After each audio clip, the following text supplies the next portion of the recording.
प्यारे बच्चों, मुझे एक बार कुछ सामान बोट में रख के नदी पार करनी थी। सारा सामान बोट में रखने के बाद एक बड़ी कीमती वस्तु मेरे कलेक्शन की नाव में रखनी बहुत भारी हो रही थी। रखता तो नाव डूब सी रही थी उस बिल्कुल, या चलते चलते डूब जाती। ऐसा क्रिटिकल मोड आ चुका था। मैंने अपनी साइंस वाली बुद्धि लगाई, कुछ याद करा, हमारे गुरुजन ने कुछ समझाया था। मैंने रस्सी लेके उस ऑब्जेक्ट को अच्छी तरह बांध के नाव में बैठ गया, बोट में, और उस कीमती वस्तु को पानी के अंदर डुबो दी। रस्सी मेरे हाथ में थी, बस मैं चलता गया। वो ऑब्जेक्ट भी पानी में डूबा डूबा नाव के साथ खिंचता चला गया। मेरी नाव डूबने से बच गई और मैं पार आ गया। प्यारे बच्चों, वो कीमती वस्तु हवा में जितनी भारी थी उतनी भारी तो वो पानी में भी रही होगी। 50 किलो का ऑब्जेक्ट पानी में तो 50 किलो का ही रहेगा। इसका मतलब पानी में डूबने पर कुछ तो सपोर्ट मिली, फ्लूइड में डुबो देने पर किसी ऑब्जेक्ट को उस पर निश्चित रूप से वर्टिकली अपवर्ड डायरेक्शन में एक फोर्स लगता है। प्यारे बच्चों, ये घटना कहलाती है बॉयंसी, और ये जो फोर्स लगा इज कॉल्ड बॉयंट फोर्स या अपथर्स्ट।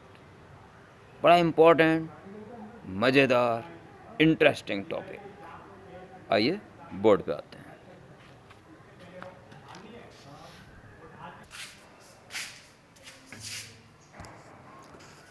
और आप हैंड डालिए। बॉयंट फोर्स, यहां से डालिए बॉयंसी, कॉमा बॉयंट फोर्स और अपथर्स्ट। ठीक है, बॉयंट फोर्स और अपथर्स्ट का मतलब एक ही है, buoyancy.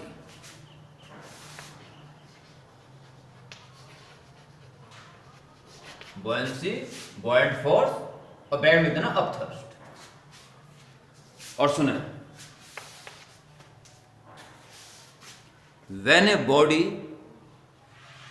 is immersed in a fluid completely or partially, then a force is acting on body exerted by fluid in vertically upward direction.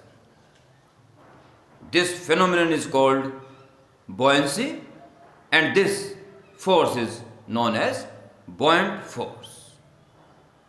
Okay, दोबारा सुन के तुरंत लिख दें पॉज करके, तब आगे ये बात सुनो।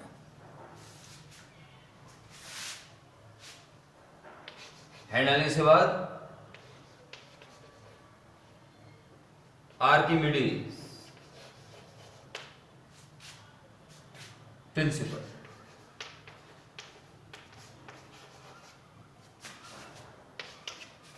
आर्किमिडीज प्रिंसिपल,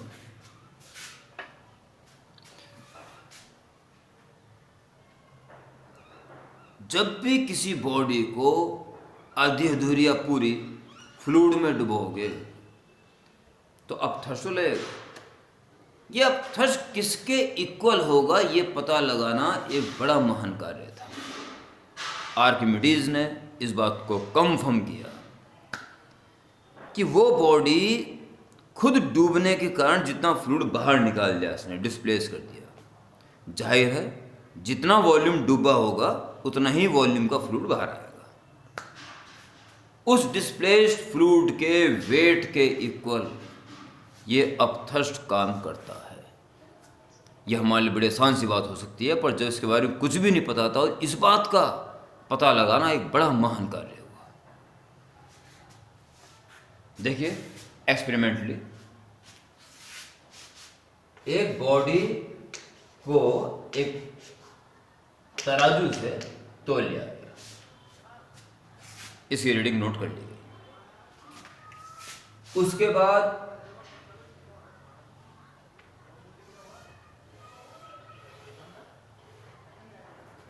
एक पूरा पानी भर दिया गया एक वेसल में, उसके बाद यहाँ से निकलना शुरू हो जाता है।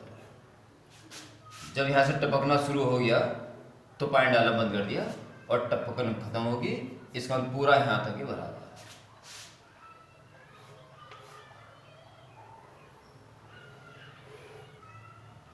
क्या हुआ बच्चों, जब इसी बॉडी को हवा में मेजर किया गया, इसका वेट नोट कर लिया गया, और जब इसको इसके अंदर डुबोया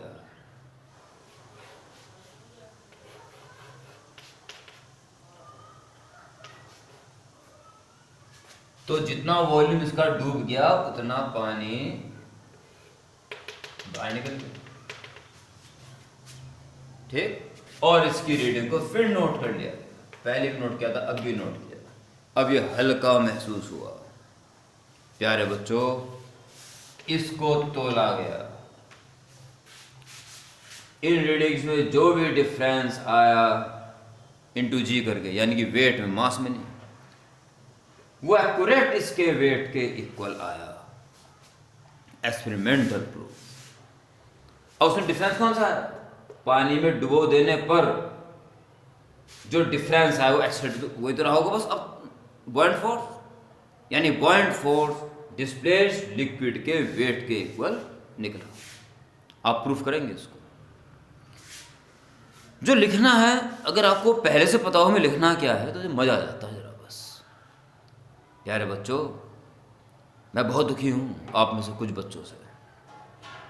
कारण पिछली वीडियो में मैंने पूरी जी जान से वीडियो बनाई और बीच में कुछ कहा था, राम राम जी लिख देना। 3 बच्चों का राम राम जी लिखा हुआ है, मात्र 3 बच्चों का। अब बाकी बच्चों से पेरेंट और बाकी बच्चों के पेरेंट्स के फ़ोन आते हैं कि हमारे बच्चे पढ़ नहीं रहे हैं। जिनका राम राम जी नहीं लिखा हुआ है ना, उनके पेरेंट्स का फ़ोन आता है कि हमारे बच्चे पढ़ नहीं रहे हैं। अब क्या बोलूँ, बात यहीं ख़त्म कर देता हूँ। आप भी समझदार हो, मुझे तो पता नहीं समझदार आप मानते हो कि नहीं मानते हो।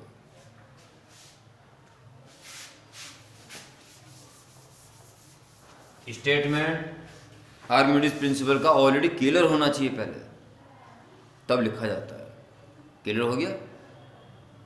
कोई बॉडी पार्शियली या फुल्ली इमर्ज हो किसी लिक्विड में, तो जो अपथर्स्ट लगेगा या बॉइंट फोर्स लगेगा वो उस वस्तु के द्वारा हटाए गए या डिस्प्लेस्ड फ्लूइड के वेट के इक्वल होगा। ओके, एंड अब लिखना क्या है वो सुन लो direct. When a body is partially और फुल्ली इमर्स्ड या इमर्स्ड पार्शियली और fully in a fluid, then upthrust acting on it in vertical upward direction is equal to the weight of fluid displaced. That's all. Proof. Proof कैसे करें उसको? तो proof भी कर लेते हैं। प्रूफ के लिए आप एक बर्तन डाल देंगे, ये डायग्राम बनेगा प्रूफ में, ठीक है। और बॉडी को सिलिंड्रिकल नुमा ले लो, जो क्रॉस सेक्शन एरिया ए हो, हाइट ना मानो, अपवर्ड सरफेस की हाइट h1 मान लो और लोअर की h2 मान लो। तो अपना इसकी हाइट h2 माइनस h1 होगी, जरूरत पड़ी तो। प्रेशर यहां ज्यादा होगा, यहां कम होगा, क्योंकि आपने देख चुके थे रो जी एच, जितना ज्यादा गहरा वाला पार्ट होगा वहां प्रेशर ज्यादा होगा। बाकी चारों तरह के प्रेशर आपस में कैंसिल कर देंगे एक दूसरे को। फिर यहाँ पे ऊपर नीचे में नीचे वाला ज्यादा हो गया होगा यकीन, इस कारण फोर्स ऊपर लगा, वही बॉयंट फोर्स है। ठीक, बॉयंट फोर्स प्रेशर डिफरेंस के कारण प्रोड्यूस हुआ है। तो प्रूफ में बॉयंट फोर्स यहाँ देख लीजिए, बॉयंट फोर्स ज्यादा अच्छा रहता है कि अपथर्स्ट लिख दो, point force F is equal to, देखिए जो नीचे फोर्स लगा माइनस जो ऊपर फोर्स लगा, ये बचा रिजल्टेंट फोर्स। और ऊपर नीचे का बराबर होता तो रिजल्टेंट जीरो रहता और वहीं वहीं पे रहता। अगर बॉयंट फोर्स लग रहा है तो ये कि ना नीचे वाला प्रेशर ज़्यादा है। नीचे का प्रेशर एटमॉस्फेरिक प्रेशर को P0 मान लीजिए, ठीक है, नीचे की बात करें पहले, P0 प्लस जो गॉस प्रेशर हुआ रो जी है, रो जी, और ये है H2 हाइट डेप्थ।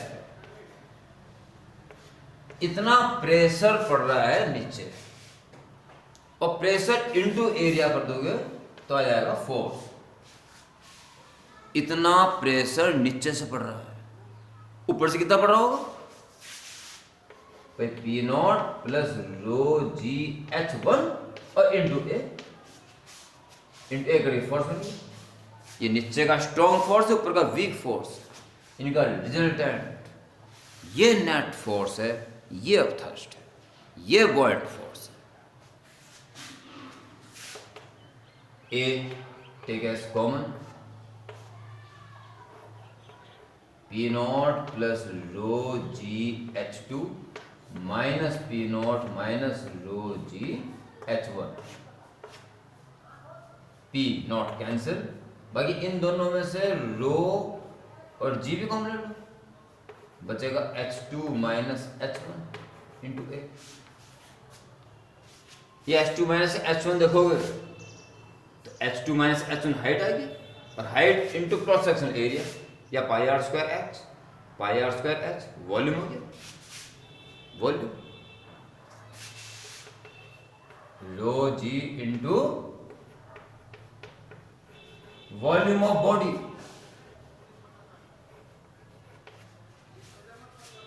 अब जो वॉल्यूम होता है बॉडी का वही डिस्प्लेस्ड फ्लूइड का होगा, rho into volume of fluid displaced into g. Rho तो इसकी डेंसिटी हुई ना,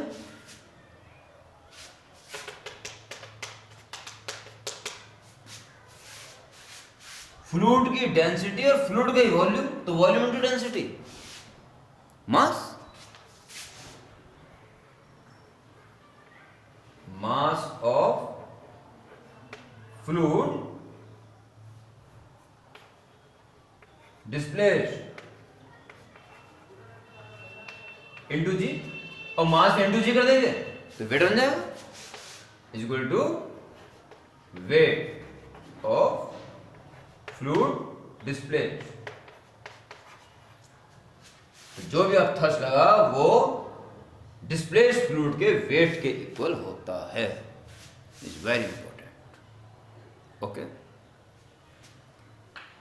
लॉज ऑफ फ्लोटेशन भी मुझे इसी वीडियो में बता देना चाहिए। पर कुछ बच्चे, पढ़ने वाले बच्चे को चाहे 1 घंटे वीडियो पहुंच जाए, वो देखते देखते, पर ना पढ़ने वाले बच्चे बस ये पढ़ने ही नहीं है तो क्या क्या फ़ायदा देख कर। राम राम जी नहीं लिखा गया, बताइए।